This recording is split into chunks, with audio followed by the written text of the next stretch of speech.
Here's how to export a Claude AI conversation to PDF.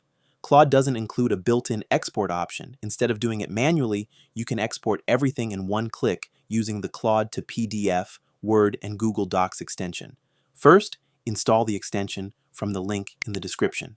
Once installed, refresh the page. You'll now see export buttons appear. To download a single response, click the PDF button beneath the message. To download the entire conversation, click the PDF button in the top right corner. The file opens with formatting preserved, including text, tables, and math equations. You can also export specific messages by enabling the selection option, then choosing the messages you want. Now, this is a key step. By default, the export includes both your prompts and Claude's responses. If you don't want user prompts in your export, click the settings icon in the top right corner. Under Include Only Claude Responses, enable Entire Conversation Downloads.